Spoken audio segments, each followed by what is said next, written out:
दोस्तों, चांद जिसकी कहानियां सुन सुनकर हम बड़े हुए हैं। और दोस्तों, चांद हर किसी को देखने में बड़ा प्यारा लगता है और चांद पर न जाने कितने ही गीत और कविताएं लिखे जा चुके हैं, लेकिन उस पर जाना हर किसी के बस की बात नहीं है। हाँ, यह बात भी सच है कि मनुष्य ने चांद पर अपने कदम रखे हैं, लेकिन वहां जाना उसके लिए मौत के मुंह में जाने से कम नहीं था। एक समय था जब पूरी दुनिया में चांद पर जाना अपने शक्तिशाली होने का प्रमाण हुआ करता था। लेकिन आपको जानकर हैरानी होगी, आज जहां हम स्मार्टफोन में कई तरह के फीचर देखने को मिलते हैं, वहीं आज से करीब 50 साल पहले जब तकनीकी रूप में इंसानों का ज्ञान काफी सीमित था, तब 1969 में नासा ने 2 बार इंसानों को चांद पर भेजने का काम किया था।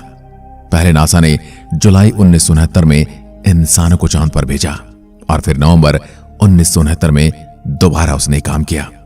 ऐसा लगता है जैसे पहली बार नासा का कोई सामान चांद पर रह गया होगा और फिर उसे लेने दोबारा 4 महीने बाद नासा को इंसानों को चांद पर भेजना पड़ा। नासा यही नहीं रुका, बल्कि उसने 1972 आने से पहले ही इंसानों को 6 बार चांद पर भेजा था और एक इतिहास रच दिया।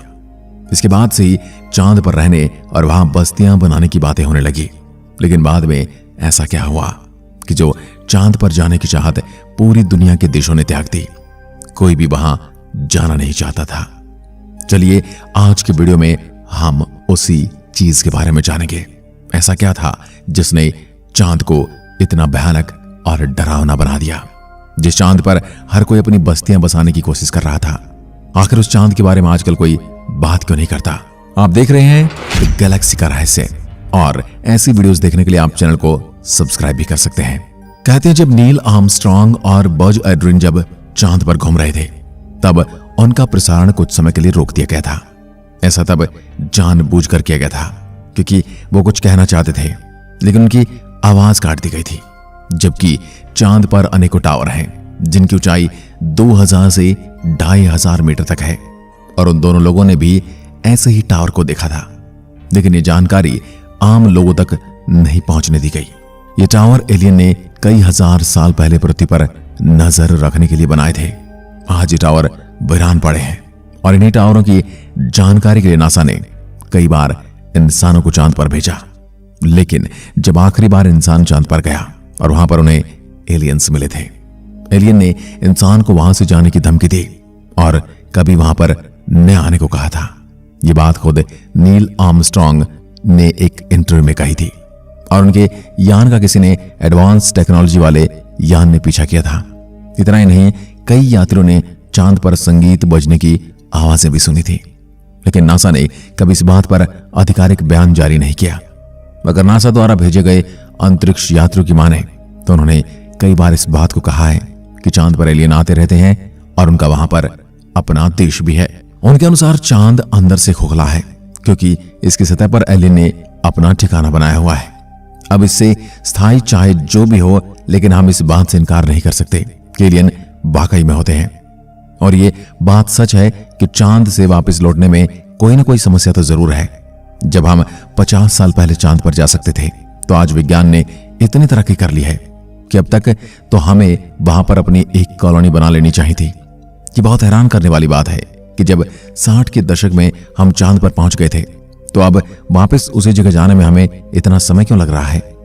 नासा के एक प्रवक्ता ने पिछले साल कहा था कि चांद पर इंसान को फिर से भेजा जाएगा, लेकिन उसकी तैयारी में अभी समय लगेगा। शायद 2028 तक हम चांद पर फिर से पहुंचेंगे। आपको मालूम होगा कि नील आर्मस्ट्रांग चांद पर कदम रखने वाले पहले पृथ्वीवासी थे, और वे 21 जुलाई 1969 को भारतीय समय अनुसार सुबह 8:26 पर चांद पर उतरे थे। जब नील आर्मस्ट्रांग यान से बाहर निकले तो उनसे पहले भी वहां पर किसी और के पैर के निशान मौजूद थे। नील आर्मस्ट्रांग ने चांद पर पैर रखने से पहले वहां एक कूड़े की थैली फेंकी थी, जिसका निशान और वो आज भी वहां पर मौजूद होगी, क्योंकि चांद पर कोई वातावरण नहीं है और न ही वहां बारिश होती है। नासा का यह कहना है कि चांद पर भले ही कोई मनुष्य नहीं रहता है, लेकिन वहां पर मनुष्य निर्मित कचरा आज भी फैला हुआ है।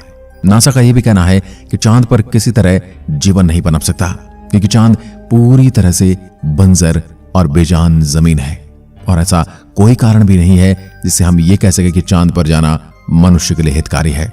यही वजह है चांद से नासा का मोह भंग हो गया। लेकिन फिर ऐसा कौन सा राज है जिसकी वजह से अमेरिका और बाकी देश बार बार चांद पर जाते तो हैं, लेकिन खुलकर उसके बारे में बात नहीं करते। दोस्तों, चांद का धरातल हमेशा से रहस्यमय रहा है। कहते हैं अतीत में किसी अंतरिक्ष पिंड के टकराने से हमारी धरती के 2 टुकड़े हो गए थे। उन दोनों टुकड़ों में छोटे वाले टुकड़े को हम चांद के नाम से जानते हैं। इसका यह मतलब हुआ कि चांद हमारी पृथ्वी से बना हुआ है, तब तो उसका धरातल हमारी पृथ्वी के बराबर ही होना चाहिए। लेकिन वैज्ञानिकों का कहना है कि चांद धरती से भी पुराना है। जब चांद की मिट्टी से मिले तत्वों की जांच की गई तो उसे 530 करोड़ साल पुराना माना गया, जबकि हमारी धरती 450 करोड़ साल पुरानी है।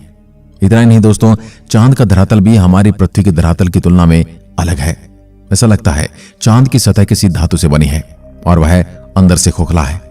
चांद की सतह पर जो पत्थर हैं उसमें भी यूरे और नेपच्यून जैसे एलिमेंट पाए गए हैं, जबकि धरती पर एलिमेंट पत्थरों में पाए ही नहीं जाते। हाँ, इनका प्रयोग स्पेस शिप के बाहरी सतह पर किया जाता है ताकि स्पेस शिप अधिक तापमान और दबाव को सहन कर सके।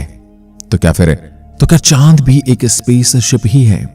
कहते हैं पृथ्वी के गुरुत्वाकर्षण के क्षेत्र के बल से भी बाहर है, फिर भी वो लगातार पृथ्वी की परिक्रमा की जा रहा है, जिसके कारण कई वैज्ञानिक दावा करते हैं कि चंद्रमा प्राकृतिक है ही नहीं, बल्कि इसे कृत्रिम रूप से किसी बुद्धिमान सभ्यता द्वारा बनाया गया है और चंद्रमा के जरिए ही वो एलियन सभ्यता पृथ्वी पर नजर रखती है।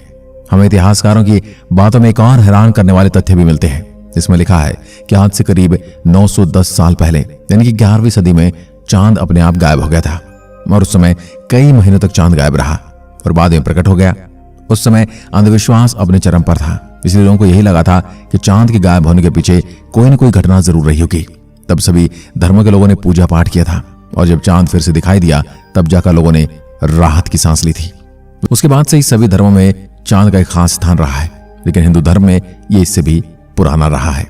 अगर विज्ञान की बात करें तो वैज्ञानिकों का कहना है कि 11वीं सदी में आइसलैंड में स्थित एक ज्वालामुखी में भयंकर विस्फोट हुआ था और उसी से निकलकर भारी मात्रा में राख निकली थी जो कि आसमान में फैल गई थी, जिसकी वजह से चांद दिखाई नहीं दिया था।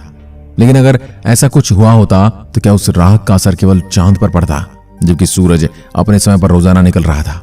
अगर सूरज की किरणें तब पृथ्वी पर नहीं पहुंच पाई तो कई हजार जीव मारे जाते, लेकिन ऐसा कुछ इतिहास के पन्नों में दर्ज ही नहीं है। लेकिन ये बात सच है कि चांद अपने ऐसे ही कई रहस्यों की वजह से हमेशा हमारा ध्यान अपनी ओर खींचता रहता है, जिसके लिए बार बार इंसान को चांद पर जाना पड़ता है।